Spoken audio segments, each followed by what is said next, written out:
Thank you for joining me for this tutorial all about how myofascial release, and I've got a little ball here that I'm going to show you how to use. Myofascial release can actually help you with your breath, your pranayama. So anything that you do to expand the capacity of your diaphragm will help you be able to take more comfortable and deeper breaths. So your diaphragm is your respiratory muscle. So we are going to use some tools to release, open, and get these areas to work better for you. So we're going to be using a Pilates ball. That's what I call this. It's a little squishy, and we're going to go ahead and lay down on your side, actually on your rib cage on this ball. Now, you might be comfortable just laying on your own arm. So I have it underneath my right side. I'm laying on my right arm. If you need some support, you can absolutely use a block underneath your head. So once I have myself situated here, I'm going to start to breathe into my rib cage. So I'm breathing into my top hand, which is on my left side, so I can feel the expansion of my ribs. So I breathe into my belly, into my ribs. I'll pause at the top of the breath and then slowly exhale. Now, of course, I'm expanding into both ribs, even though I'm experiencing it on the top side, but I'm pressing into this bottom side, and the tissue, my myofascial tissue, is getting released and woken up all at the same time. So breathing deeply, pausing at the top, and slowly exhaling and pausing at the bottom. Now, for any reason this is uncomfortable, and what I mean by that is you're actually freaking out, like it's not causing relaxation, it's actually causing more stress, you might need to move the ball a little higher, a little lower, and then try again. So we'll do this anywhere from 90 seconds to 5 minutes. So we won't spend that much time today, but you are welcome to pause your video and spend more time if you need it. We're going to go ahead and move on to a little bit of a stretch now. So the top left arm comes up and over the ear, and continue with those deep breaths. And again, pausing at the top and then a slow exhale. And the whole time just turning inward and allowing yourself to relax and release.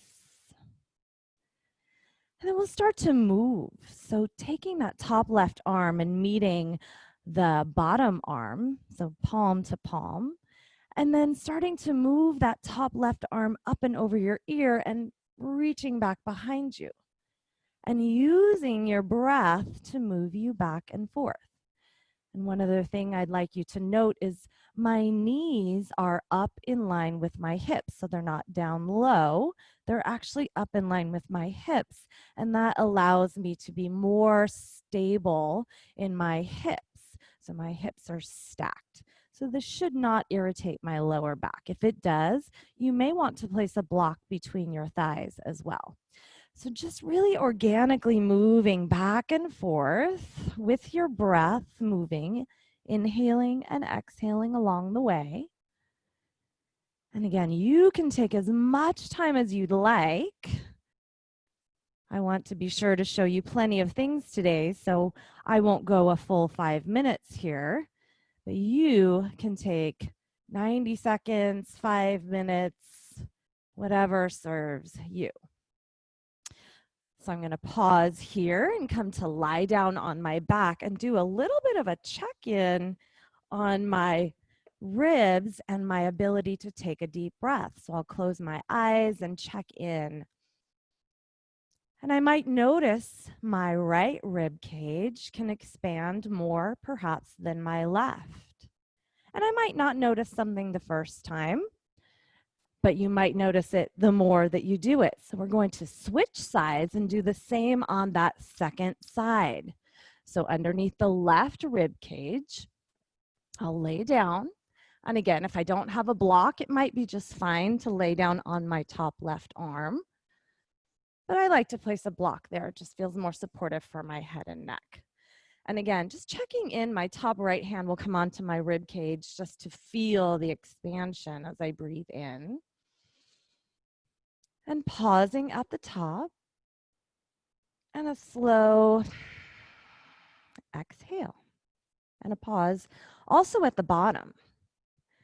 And again, checking in to make sure that I'm not creating more tension.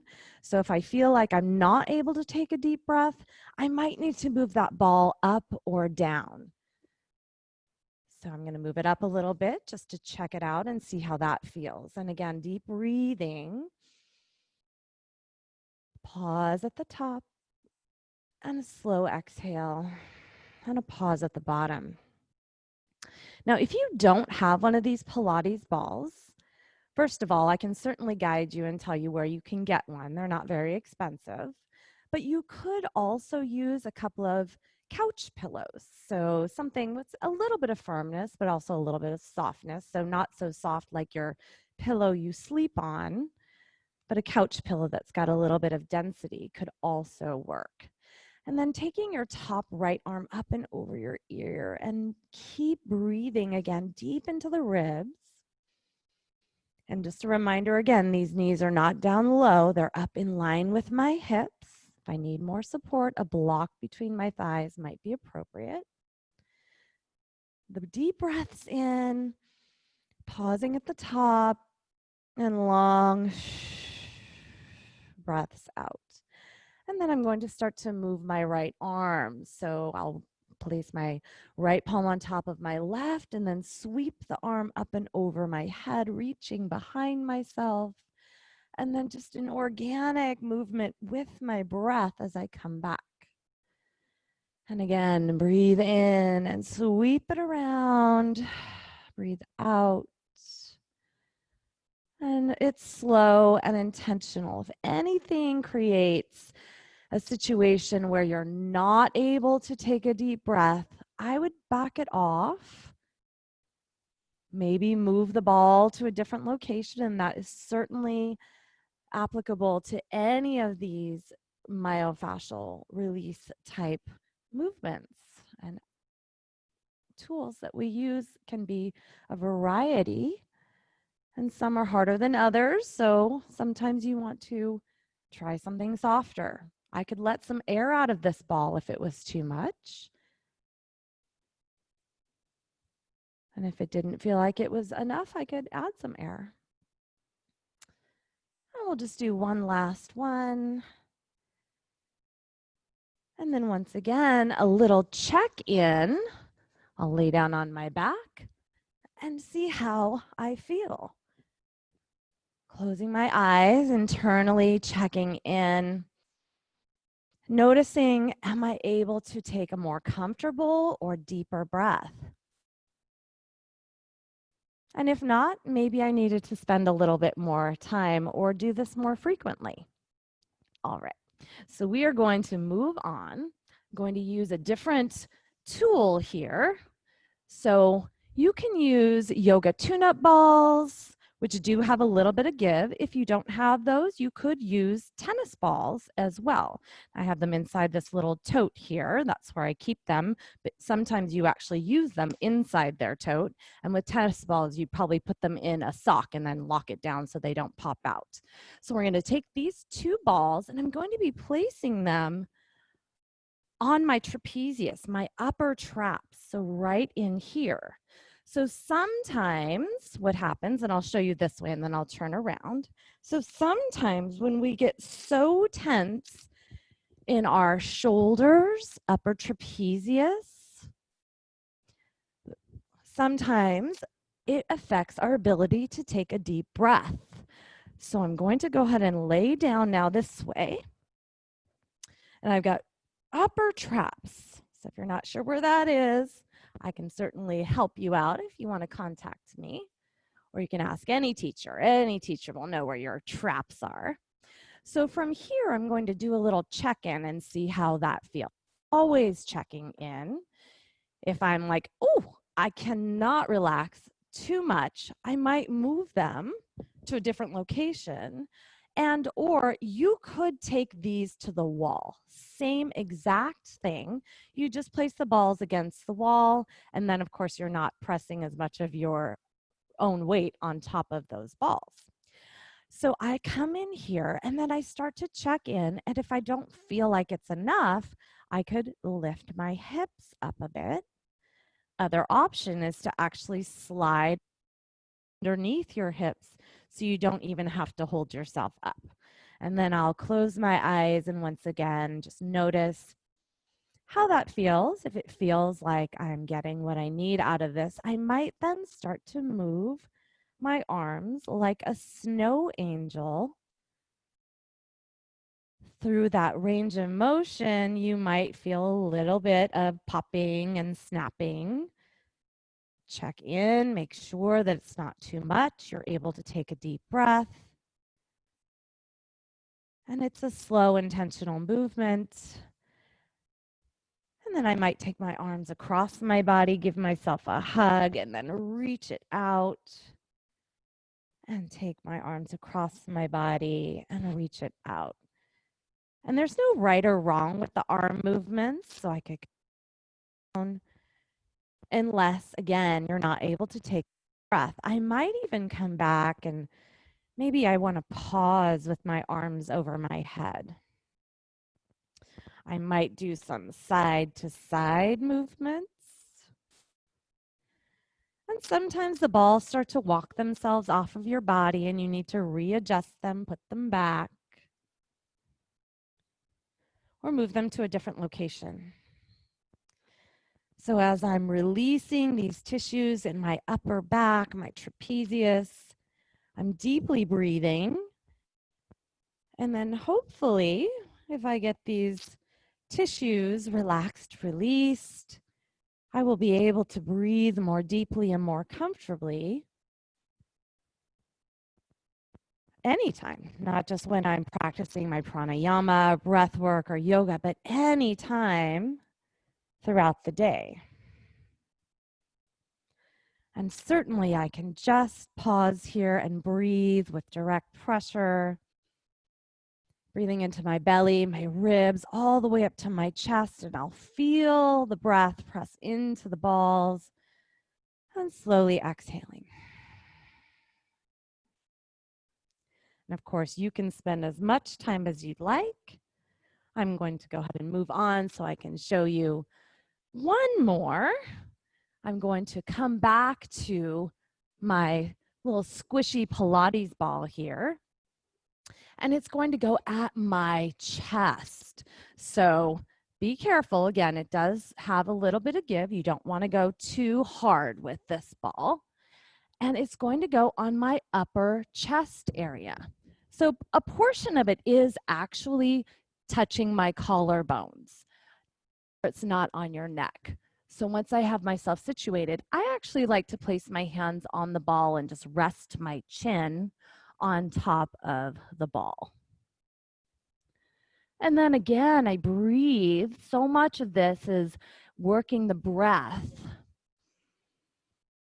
And I'll feel how my chest eventually presses against the ball.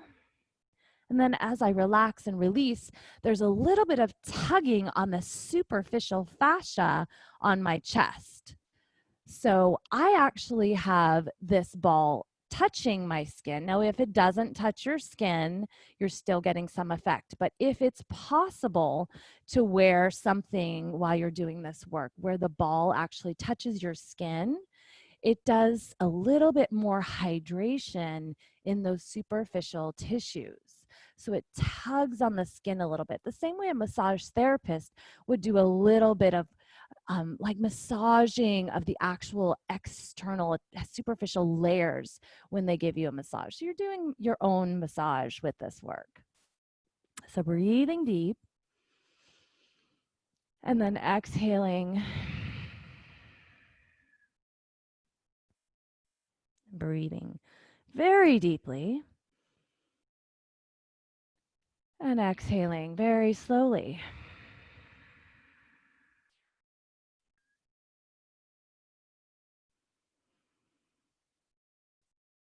And again, if any of this creates tension, you can move the ball up, you can move it down.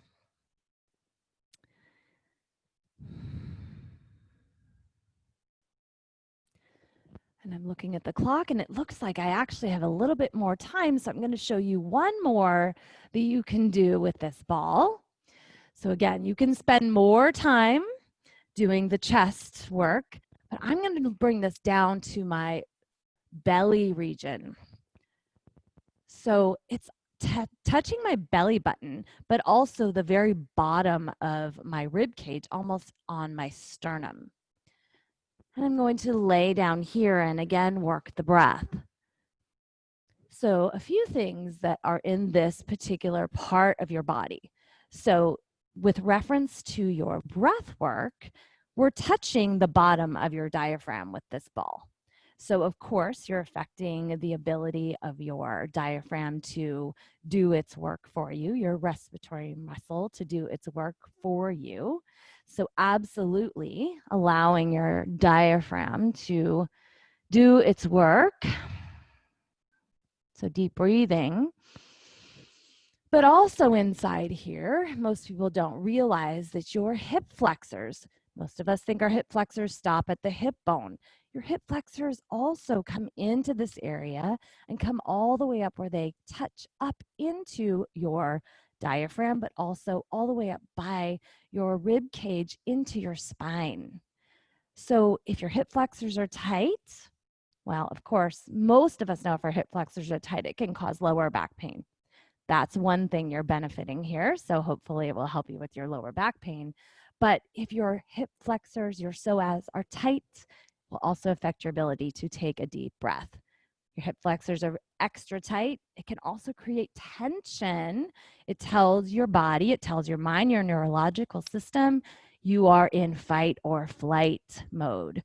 So we can get those guys to function more properly and for you, tighten just enough to do the work, but not over tight to tell you you're in fight or flight.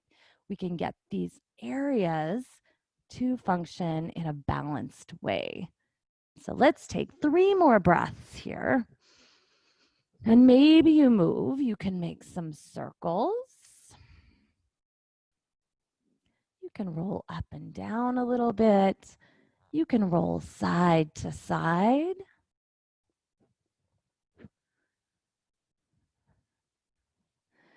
One last really amazing benefit to rolling your gut, your belly. This is where your majority of your lymph lives. So if your lymph system is in any way compromised, it's not working for you. Lymph is what fights off disease. So this will help you in so many ways.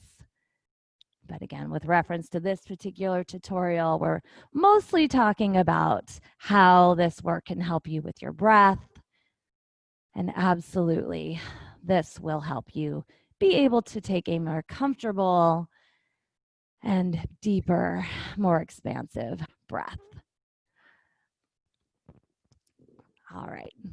I hope you enjoyed that. Thank you so much for joining me.